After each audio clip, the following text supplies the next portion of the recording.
মুহূর্তে সবথেকে বড় খবর রীতিমতন সোশ্যাল মিডিয়া আপনারা জানেন যে আব্বাস সিদ্দিকী ইঙ্গিত নিয়েছে, উনি প্রস্তুত ক্যানিং আব্বাস শওকতের সাথে লড়াইটা হবে। আপনারা জানেন যে আব্বাস সিদ্দিকীর কাছে কম বেশি অনেক মিডিয়ারা তারা বাইট নিচ্ছে যে আপনার ভাই আইএসএফ নওশাদ সিদ্দিকী, তার উপর অনেক বিরোধী দল থেকে অনেক চাপের মধ্যে আছে নওশাদ সিদ্দিকী। তো সেই আইএসএফ দলটাকে টিকিয়ে রাখার জন্য কি আপনি কি রাজনীতি ময়দানে নামবেন? আব্বাস সিদ্দিকী ভাইজান বলছে রাজনীতি করা তো কোনো গুনাহ নয়, পাপ নয়, সবাই যখন নামছে আমিও নামবো। কেন ভাই যখন বিপদে পড়বে ছোট ভাই তো বড় ভাই তো পাশে অবশ্যই দাঁড়াবে। ভালো করে কথাগুলো মনোযোগ দিয়ে শুনবেন, তারপরে আপনাদের মূল্যবান মতামত জানাবেন। তারপরে এখন বলা বলি কথা, আপনারা জানেন এই যে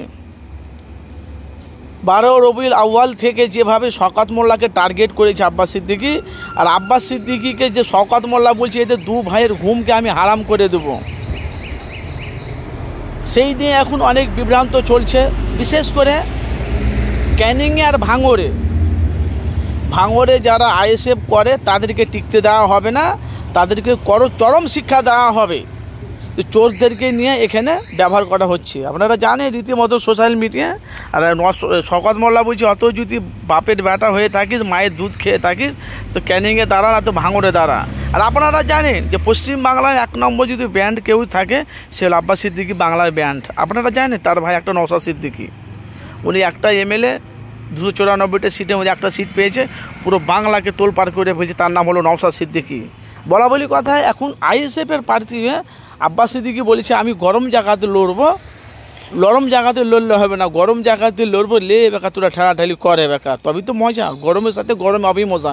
কিন্তু বাংলার মানুষ তো জানে গরম জায়গা সব করতে কোনখানে, সেটা হলো শওকত মোল্লার এলাকা ক্যানিং পূর্বে। সেইখানে কিন্তু আর আমরা যতটা দেখতে পাচ্ছি ওখানে নওশাদ সিদ্দিকী প্রার্থী হবে আব্বাস সিদ্দিকী, লড়াইটা কিন্তু শওকত মোল্লার সাথে হবে। আর শওকত মোল্লা ওই যে মায়ের দুধ খেয়ে যদি থাকিস, বাপের বেটা যদি হয়ে থাকিস, আর ক্যানিংপুরে আমার বিরুদ্ধে দাঁড়া দেখি, বলছে তোদের দু ভাইয়ের আমি জিনাকে হারাম করে দেবো। শওকত মোল্লা বলছে তোর দু ভাইয়ের জিনাকে আমি হারাম করে দেবো, রাতের ঘুম হারাম করে দেবো, চ্যালেঞ্জ নিলাম।